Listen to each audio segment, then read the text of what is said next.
In a crowded airport where thousands passed through every hour, one German shepherd noticed what everyone else missed. Trained to detect danger, yet guided by something deeper than training, he locked onto three small girls whose silence screamed louder than words. Every instinct told him something was devastatingly wrong.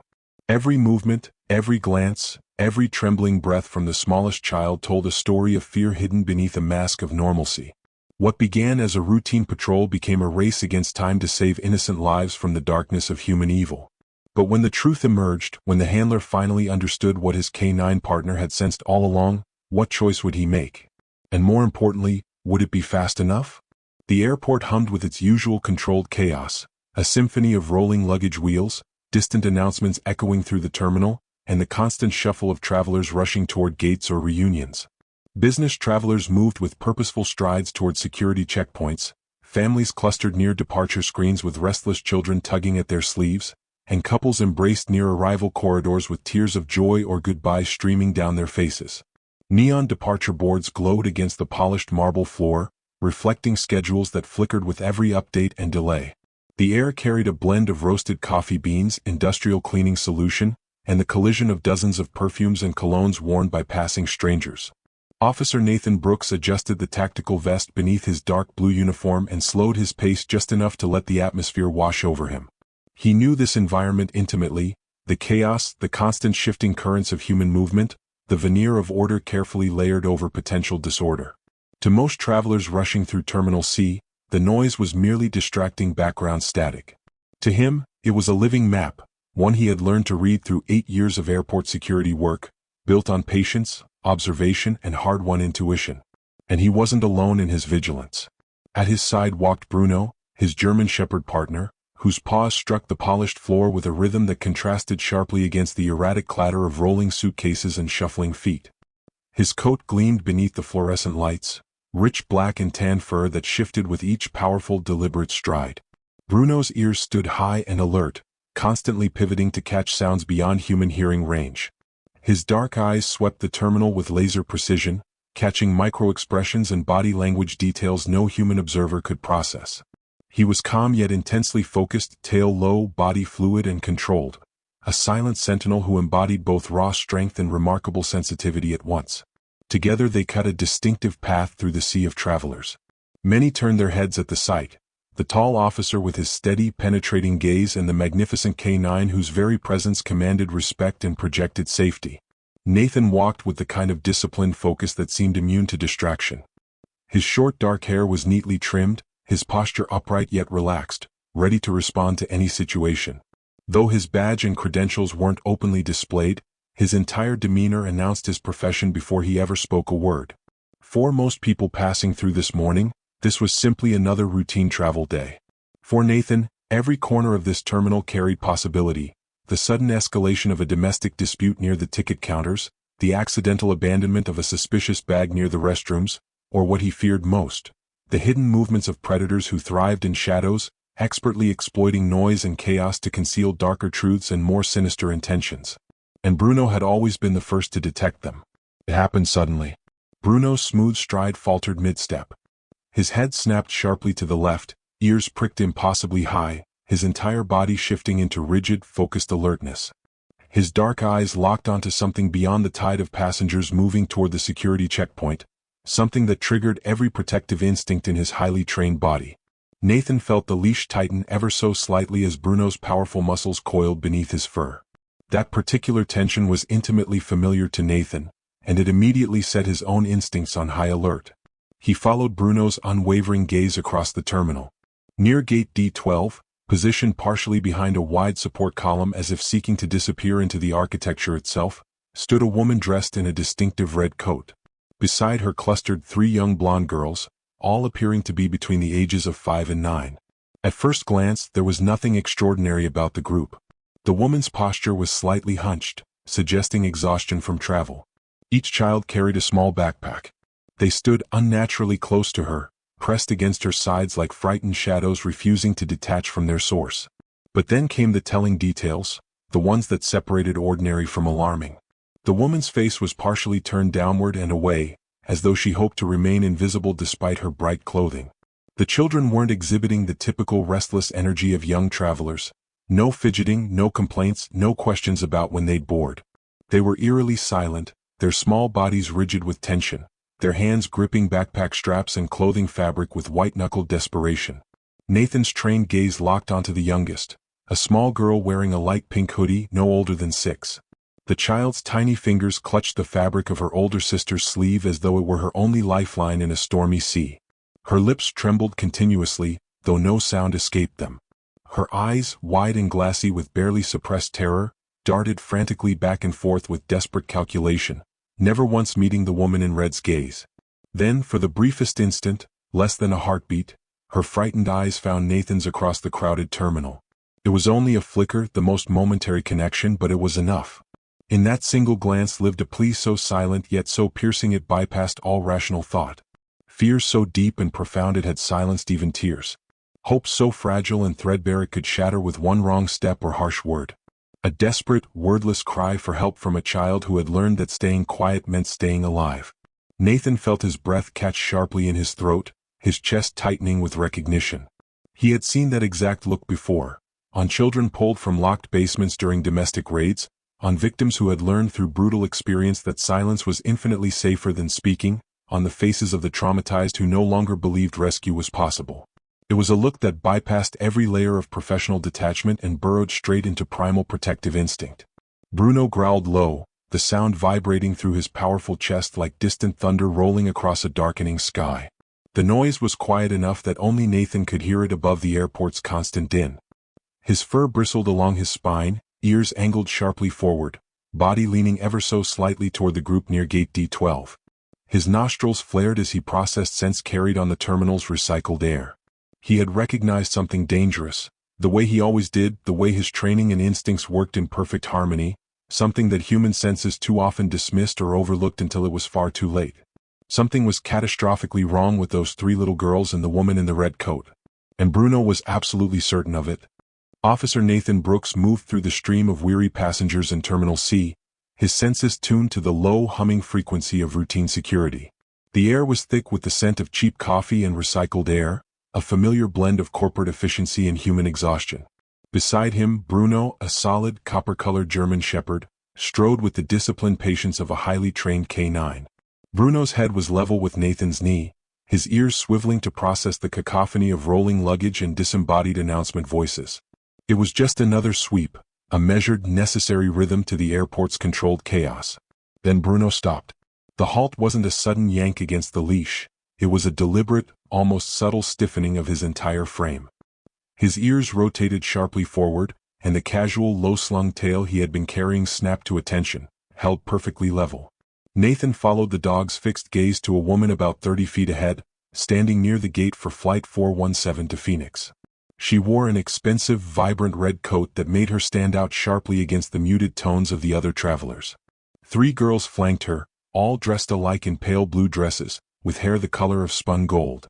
They looked like porcelain dolls, unervingly identical, and the woman in red, Rachel Moore, according to the boarding pass Nathan quickly scanned, had her hand resting on the shoulder of the youngest one, Quinn. Bruno's body language was a semaphore signal Nathan had learned to read in silence. The subtle tension in the dog's shoulders, the way his attention was fixed and unwavering, told Nathan this wasn't an ordinary distraction. It was a lock-on. Something was wrong. Nathan scanned the woman and the 2 older girls, Olivia and Tessa. They were composed, waiting. But his gaze fell on the youngest, Quinn. Her hand gripped her sister's tightly, knuckles white under pale skin, a grasp that spoke of desperation rather than affection. Her small body was held unnaturally still, a statue carved out of fear, contradicting the frantic rapid-fire movement of her eyes. They darted left, then right, then momentarily flickered up to the woman in red before snapping down to the floor. When the woman's manicured hand tightened almost imperceptibly on her shoulder, Quinn flinched, a tiny tremor quickly suppressed. It was in that moment of frozen motion that Quinn lifted her head and made direct, fleeting eye contact. She wasn't looking at Nathan. She was looking at Bruno. In that brief, devastating exchange, something unspoken passed between the child and the canine. It wasn't a word or a sound, but a raw, desperate flash of fear that transcended language. It was a silent, intense plea for help, recognized only by the sharp intelligence in Bruno's amber eyes.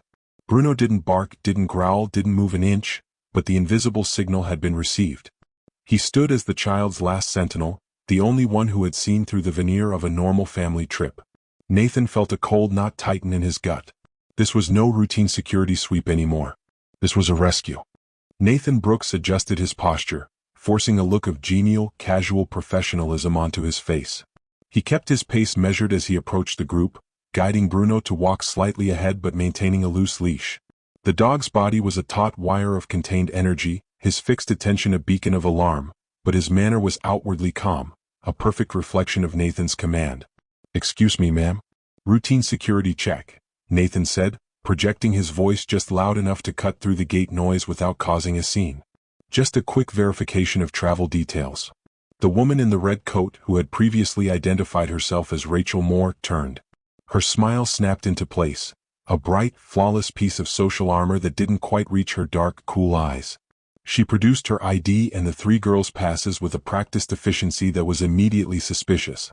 "Of course, officer. Is everything all right?" she asked. Her voice was too polished, too smooth, her concern sounding carefully rehearsed. "Perfectly fine," Nathan replied, nodding. "Just confirming a few things. Taking the girls to Phoenix, I see. Family trip." "Their aunt, yes," she confirmed, the lie delivered with flawless conviction. "Their parents are waiting for us there. We've been planning this visit for months." While she spoke, Nathan performed a quick, silent audit of the scene. Every detail she offered was a perfectly cut piece, but they didn't fit the image of a spontaneous, joyous family reunion. Her hand, resting on Quinn's shoulder, was a possessive weight. When the little girl tried to shift her stance, even slightly, the hand tightened, a subtle, nonverbal warning. Quinn froze immediately, her fear deepening in her eyes. Nathan's gaze swept over the girls. All 3 were dressed in new, identical pale blue dresses. Too new. He noticed the faint creases that indicated they had been pulled straight from a shopping bag, and on the hem of Olivia's dress, a small paper tag was visible, tucked awkwardly. New clothes, freshly dyed blonde hair. The dye was slightly too brassy where it met their scalps, and most telling of all, none of them carried the clutter of childhood. No stuffed animals, no favorite blankets, no handheld gaming devices or tablets that usually acted as essential travel pacifiers for children their age. It was a sterile, manufactured presentation. While Nathan maintained the facade of pleasant conversation, Bruno moved. He didn't break his stay command, but he edged fractionally closer to Quinn. The small girl, trembling barely perceptibly, should have retreated further into her sister's side, wary of the large animal. Instead, her small, stiff body leaned, not consciously but instinctively, an almost invisible fraction toward the canine's steady, silent warmth. It was a movement of profound trust, a desperate subconscious seeking of the only safety she had found in the crowded terminal. The woman in red finished her smooth explanation, her smile strained now, waiting for dismissal.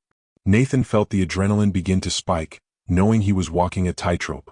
He had no hard evidence, only a canine's instinct, a girl's silent plea, and a collection of unnerving details that added up to a single, terrifying conclusion. He needed something more, a legal hook to pull them out of the airport before they boarded. "I see," Nathan said, his voice dropping slightly, losing the casual tone. "And the parents' names? Just need to confirm those for the record." Rachel Moore's eyes finally flickered, the first authentic sign of distress beneath the polished surface. The mask was beginning to crack. Nathan stood his ground, the fluorescent gate lighting harsh on his face. He repeated his question, his voice calm but the tone now edged with an undeniable authority. "The parents' names, ma'am. Just need to confirm those for the record." Rachel Moore's veneer of polished composure finally fractured. Her eyes, which had been cool and controlled, darted nervously toward the boarding agent and then back to Nathan. The subtle tremor running through her hand was no longer a secret. She pulled it from Quinn's shoulder, flexing her fingers as if trying to physically shake off the sudden chill of fear. I already told you. They're meeting us in Phoenix," she stammered, the smooth recitation gone, replaced by a brittle defensiveness. "Look, the plane is boarding. We need to go. You're holding up the process." "This is ridiculous, officer, harassing a family trip." She reached for the children, her movements becoming quick and jerky. Nathan took a slow, deliberate step back, increasing the distance between himself and the group. This was the moment.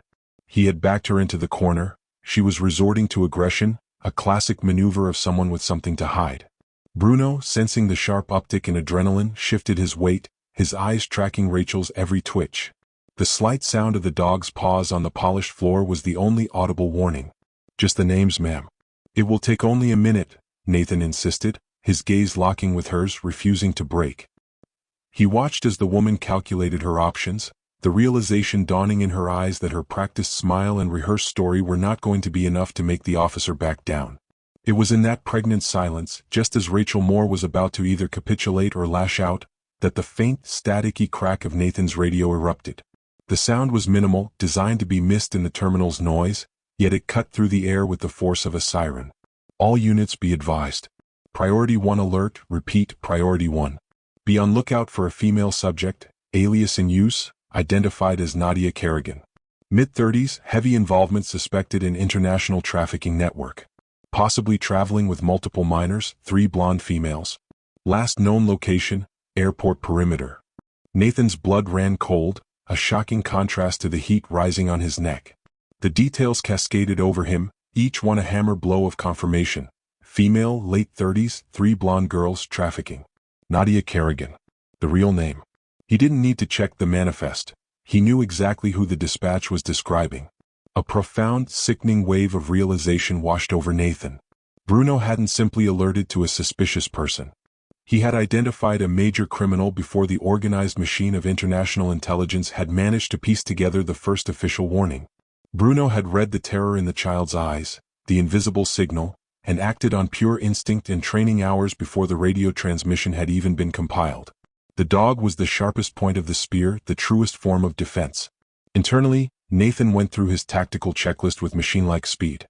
He had to signal backup and initiate the detainment without causing a stampede or allowing the suspect to use the children as shields. His hand moved slowly, imperceptibly, toward the microphone clipped to his jacket, masking the gesture as a slight adjustment of his uniform. He pressed the transmit button twice quickly, a silent, nonverbal call for immediate assistance to his location. But Rachel Moore, Nadia Kerrigan, was sharp.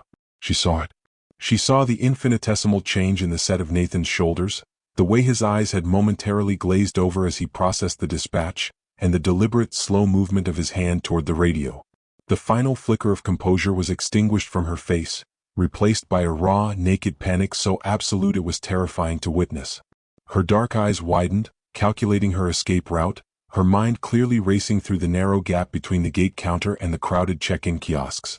"We are not going anywhere with you," she spat, the smooth, elegant woman instantly dissolving into a creature of desperation. She seized the arms of the 2 older girls, Olivia and Tessa, hauling them sharply forward. Quinn, thankfully, was still lagging, momentarily shielded behind her sisters. Nathan acted on instinct, shouting his first clear command to the dog, his voice cutting across the terminal noise like a whip crack. "Bruno, stay. Hold position." He knew the chase was about to begin, an ugly, frantic dash through the terminal, but he needed a fraction of a second to secure the children. Nadia Kerrigan was already sprinting, dragging the 2 terrified girls with her, fueled by a terrifying animalistic need for escape. The quiet, tense standoff was over. The hunt had begun. Nathan unsnapped the leash, pointing Bruno toward the main thoroughfare. The German shepherd needed no further instruction. His mission was clear: intercept the threat, protect the prey. "We are not going anywhere with you." The smooth, controlled facade of Nadia Kerrigan shattered, replaced by the raw, desperate face of a trapped predator. She seized the arms of Olivia and Tessa, hauling them violently forward. The 2 older girls cried out in alarm, their identical blue dresses blurring as they were jerked from a standstill into a frantic sprint. Nathan bellowed a command to the fugitive, but his priority was the children. His gaze darted to Quinn, who stumbled in the wake of her sisters, her small, frightened face dissolving into tears. "Stop. Police. Bruno, engage." Nathan lunged forward, giving chase, the metallic taste of adrenaline flooding his mouth. Nadia was surprisingly fast, cutting a desperate path through the milling crowd. She dragged the girls toward the illuminated entrance of the boarding tunnel, a desperate sprint for the last perceived escape route before the gate closed. The crowd erupted in confusion, a scattering of dropped suitcases, gasps, and shouted questions. But Bruno was already in motion. He didn't need to be told the target or the objective. The command, "engage," was his release, and the fear in the child's eyes was his mission. He was no longer a pet or a patrol dog. He was a tool of protection, a blur of black and tan muscle moving with incredible, controlled speed. He surged past Nathan, his stride long and powerful, his focus laser-sharp on the narrow bottleneck of the gate entrance. Bruno was fast enough to catch her, but Nathan's training had been meticulous. The K9 was not to attack. He was to intercede. Instead of lunging for Nadia's exposed limbs, Bruno executed a perfect tactical maneuver. He didn't break stride until he was directly in front of the gate entrance, where the boarding agent had just been standing. With a sudden, forceful stop, Bruno planted all four paws, his body whipping sideways to create an immovable, furry blockade. He didn't growl or show teeth. He simply stood, massive and silent, a protective wall of muscle filling the entire passageway. Nadia, driven by pure panic and momentum, slammed to a halt just inches from the K9. She skidded on the polished floor, nearly losing her balance, the two girls she held captive swaying wildly at the end of her arms. Her desperate escape had been cut short by an adversary that couldn't be reasoned with, bribed, or intimidated. She was trapped. Nathan was closing in rapidly from behind, his footsteps heavy and authoritative on the tile floor, while in front of her stood the unmoving, vigilant German shepherd. Bruno's head was level, his ears up, his amber eyes fixed on her face, conveying a single, uncompromising message. You are not taking these children anywhere. Nadia's breath hitched in her throat. She glanced wildly over her shoulder at Nathan, then back at the dog, her face contorting with a toxic mix of rage and terror. She knew she couldn't push past the K9. The penalty for assaulting a police dog was severe, and Bruno's posture promised immediate resistance. Her muscles went slack in defeat. She released the hands of Olivia and Tessa, who immediately stumbled away from her, running straight back toward the only figure they recognized as safety, Nathan Brooks. As the girls reached the officer, Bruno maintained his block, his stance rock solid. He turned his head just slightly, checking on Quinn, who was still trembling a few yards away, watching the scene with wide, terrified eyes. The small girl saw the dog's acknowledgement and, with a shuddering gasp, ran the final few feet, burying her face in the side of the towering K9. Nathan reached the scene, winded but focused. Nadia Kerrigan was defeated, panting, her vibrant red coat now a flag of surrender. Nathan didn't waste a second. He secured her wrists with cuffs, the cold click of the metal signaling the end of the chase. Nadia Kerrigan, you are under arrest on suspicion of kidnapping and involvement in an organized trafficking network, Nathan stated, his voice low and hard, cutting through the silence that had fallen over the stunned onlookers. As he led the woman away, Bruno remained with the children. Quinn had shifted, now leaning her entire small weight against the dog's solid side, seeking refuge in his warmth and strength. The initial fear was still there, but it was being slowly replaced by the profound, unspoken relief of a child who had finally been heard. The invisible signal, detected by the dog and confirmed by the radio, had stopped a major crime and saved 3 lives. Nathan looked at his partner, a silent promise passing between them. The hunt for those above her was just beginning. The interrogation room was small, sterile, and cold, a deliberate contrast to the frantic heat of the chase. Nathan sat across a steel table from Nadia Kerrigan, who was now stripped of her expensive red coat and the brittle veneer of composure. She was just a woman in a pale blouse, her wrists red where the handcuffs had been, her entire frame shaking. She wasn't shouting, not pleading. She was simply broken, her shoulders hunched in utter defeat. Nathan had been questioning her for 20 minutes, his tone steady and authoritative, focused on the immediate facts of the airport crime. But as he pressed her on the details of the children, their original names, where they were taken from, what awaited them in Phoenix, Nadia finally collapsed. She didn't offer a defense, she just wept, the sound tearing raggedly from her chest. I'm not a monster, she whispered, her voice raw, scrubbing desperately at her face with her cuffed hands. Please, you have to believe me. I never hurt them. I moved them. Nathan leaned forward, his focus shifting from tactical questioning to human empathy. Why Nadia? Why risk everything? The full story spilled out then, a torrent of misery that explained the chasm between the smooth, calculating courier and the terrified, sobbing woman before him. 2 years prior, a failed business venture had left her financially ruined, debt mounting daily. The syndicate, she couldn't name a leader, only contacts and handlers, had found her, exploiting her desperation. They didn't demand money, they demanded her silence and her service.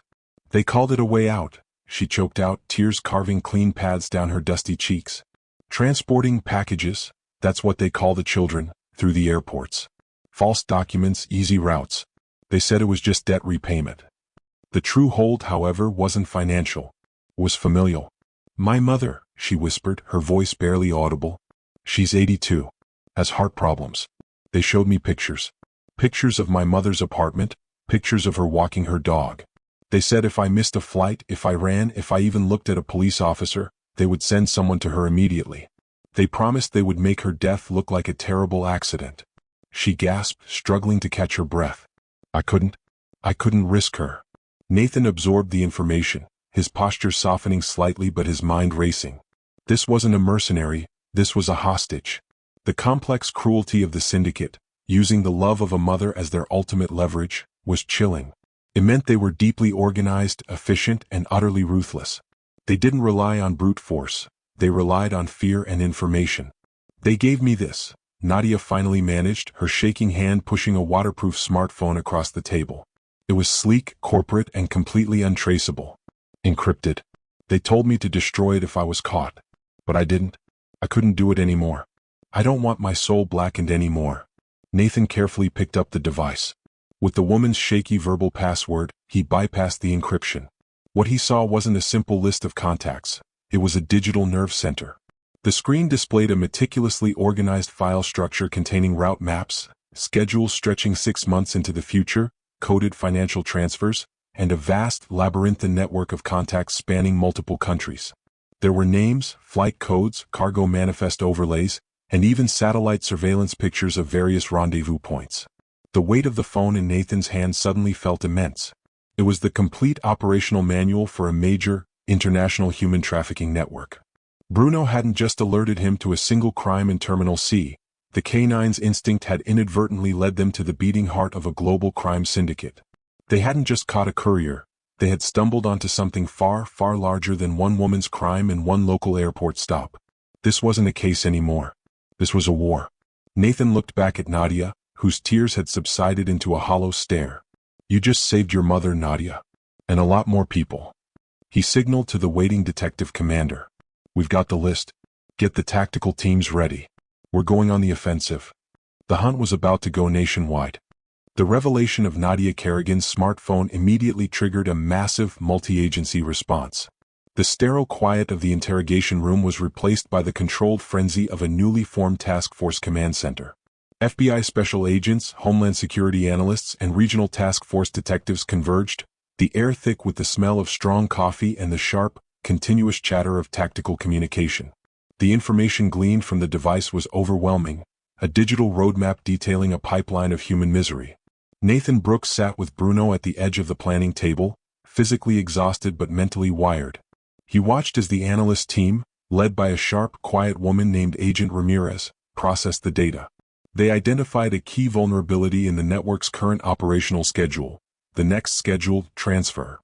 The target was a private charter flight, not from a public airport like Terminal C, but from a small, discreet hangar facility on the city's industrial periphery, scheduled for a late evening departure.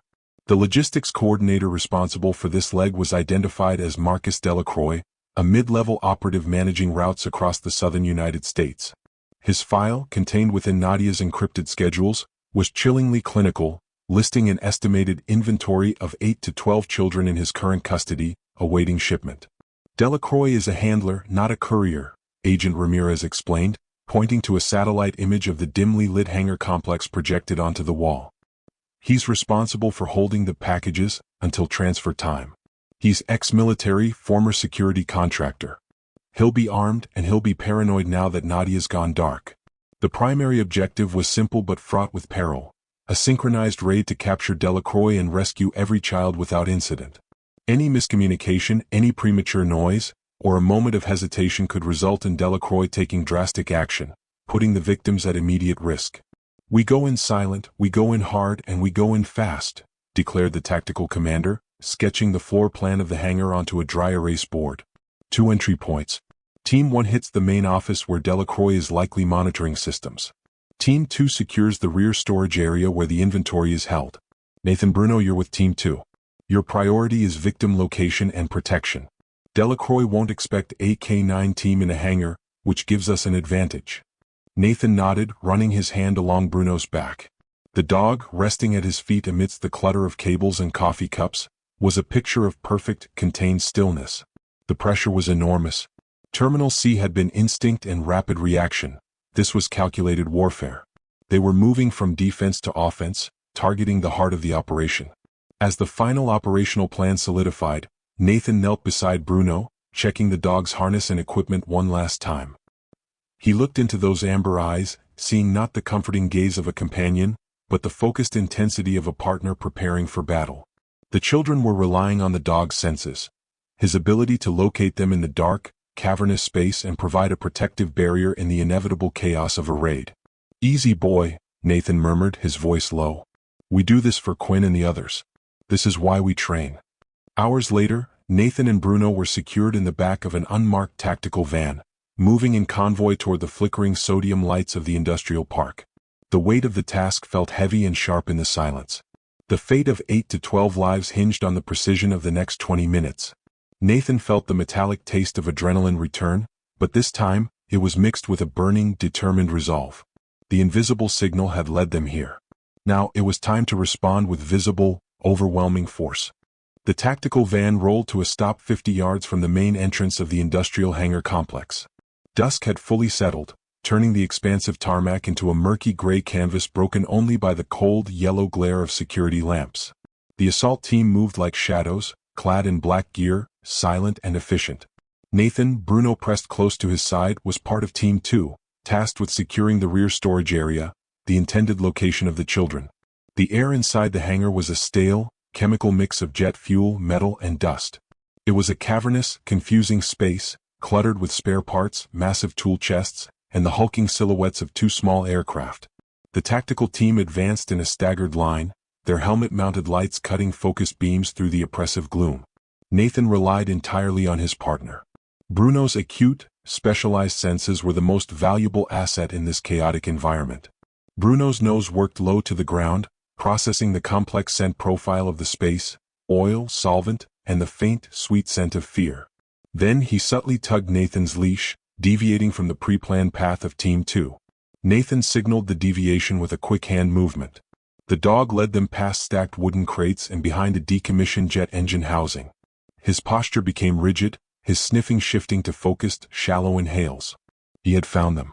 The scent of confined bodies and terror was strongest near a heavy, reinforced steel door tucked into a dimly lit corner. Bruno scratched once, softly, a trained alert that confirmed the location.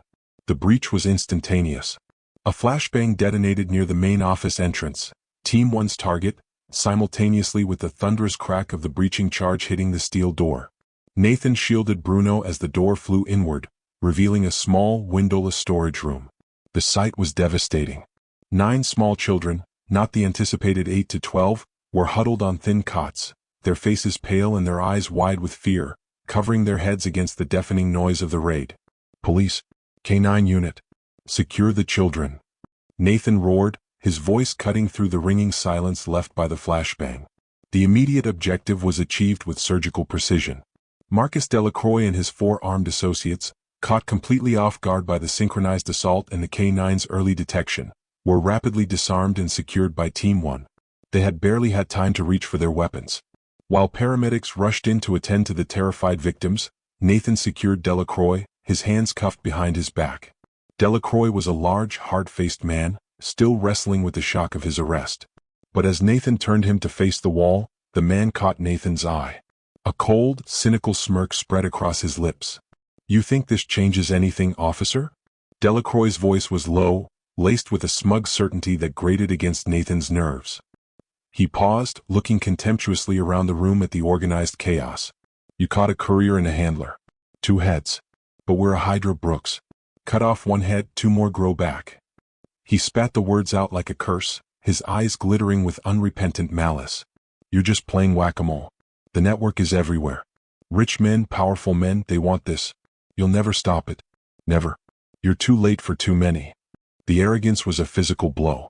Delacroix's absolute conviction in the syndicate's invincibility was more damning than any confession. He wasn't just a criminal. He was a true believer in the system of exploitation. Nathan gripped his arm tighter, the metal of the handcuffs digging into the man's flesh. He looked from the hateful smirk on Delacroix's face to the small forms of the 9 children being gently led out by social workers. The rescue was real, tangible, but Delacroix's words echoed the warning from Nadia's phone. This was just one small, successful skirmish in a much larger, darker conflict. The anger ignited in Nathan's gut, hotter and deeper than the initial adrenaline rush. This wasn't about an arrest anymore, it was about dismantling an entire ideology of evil. Delacroix's challenge, his prophecy of failure, became a concrete target. Nathan looked down at Bruno, who stood calmly vigilant, his duty done for the moment. The dog had started this fight with a single, silent warning. Now Nathan knew the true depth of the enemy. The sustained war had begun. They would cut off every head until the hydra bled dry. The arrogance of Marcus Delacroix, coupled with the sheer volume of organized data recovered from Nadia Kerrigan's phone, galvanized the task force. Delacroix's claim that they were merely playing whack-a-mole spurred Agent Ramirez and her team to dig deeper, searching for a central hub, the elusive Hydra head, that directed the Western operations. The analysis of Delacroix's encrypted communications, combined with cross-referenced flight plans and financial logs, revealed a clear reporting structure.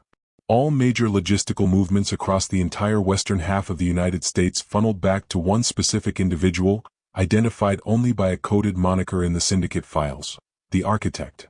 Through painstaking digital forensic work, the architect was unmasked as Victoria Castellano.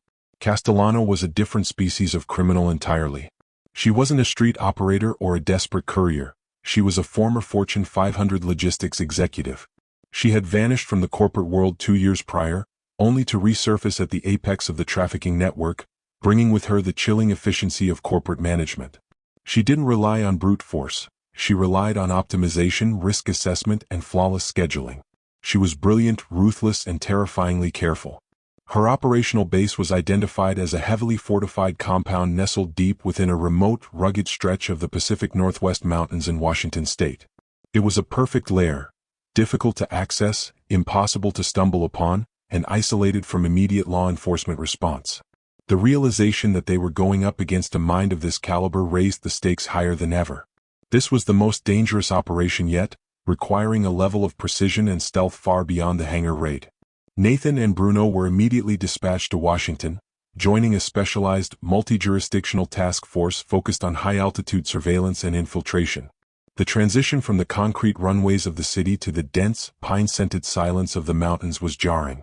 Nathan felt the familiar pressure of a high-risk mission settling over him, but here the environment itself was an enemy. The terrain was steep, choked with thick undergrowth and blanketed by cold, persistent mist. In this hostile environment, Bruno became the indispensable point of the spear.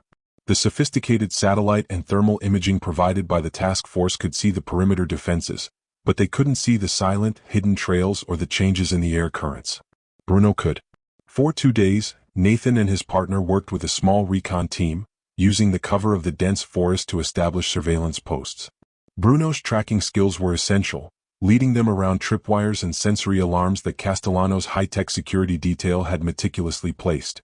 The dog moved with a silent, ghostly grace through the woods, his nose to the ground, detecting human paths that were invisible to the naked eye. They finally reached a vantage point overlooking the compound. It was a sprawling, reinforced structure that looked less like a home and more like a minimalist, concrete fortress.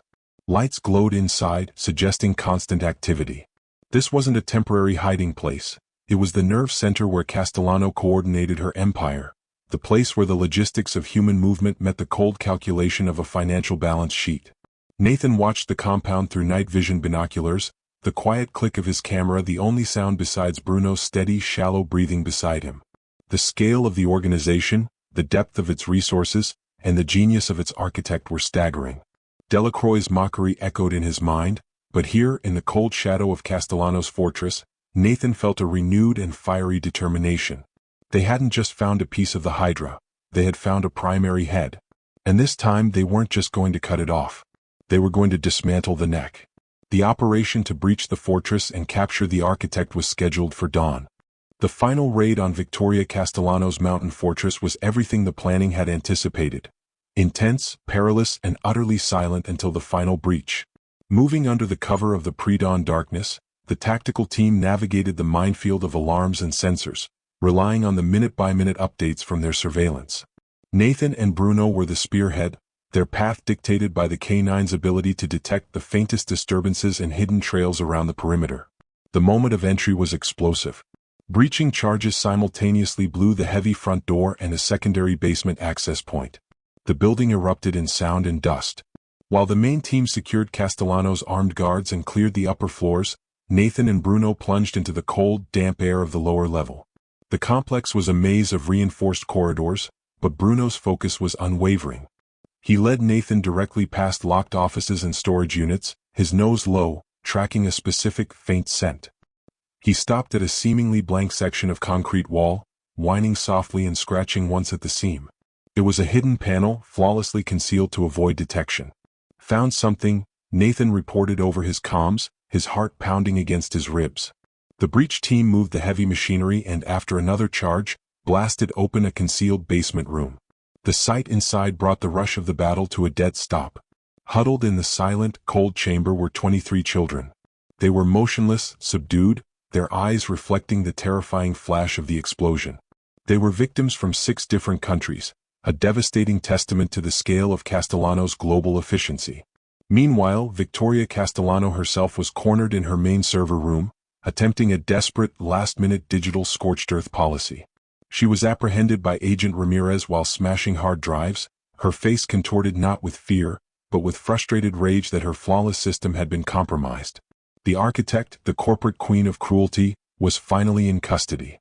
In the aftermath, as the trauma specialists worked, processing the immense scale of the rescue, Nathan watched a small, beautiful miracle unfold. In a sterile field triage tent, he saw the Shaw sisters, Olivia, Tessa, and little Quinn, the girl whose invisible signal had started it all, reunited with their parents. The scene was overwhelming, a tide of tears and desperate, unbroken embraces. The girls clung to their mother and father, their cries not of terror, but of profound, unburdened relief. Quinn's father knelt, holding his daughter so tightly his knuckles were white, his face buried in her blonde hair. He pulled back just enough to look at her, his eyes streaming, before locking her in another fierce hug. She was safe. Nathan felt a tremor of exhaustion run through him, the immense weight of the last 72 hours finally settling. He retreated to a quiet corner, kneeling down beside Bruno, who was resting heavily on the damp ground. He ran his hand repeatedly through the dog's thick, loyal fur, a grounding, necessary gesture. They had won. It was a victory of immense proportions. They had captured the courier, the handler, and now the architect, dismantling a major, horrific pipeline of global child trafficking. But as Nathan looked out at the misty mountains and the retreating law enforcement vehicles, he knew the truth of Delacroix's words. They had cut off 3 powerful heads, but the hydra was vast. Somewhere, in anonymous boardrooms and deep within the dark web, the network's true financial and ideological leadership continued operating, insulated and powerful. This war was far from over. Nathan looked down at Bruno. The K9 lifted his head, meeting Nathan's gaze with the same steady, unwavering loyalty he had shown in Terminal C. Bruno didn't see the scope of the global fight. He only saw his partner, his mission, and the immediate need to protect the innocent. Nathan made a silent, heartfelt vow, his hand resting on Bruno's warm coat. They would keep fighting. One case at a time, one city at a time, one rescue at a time.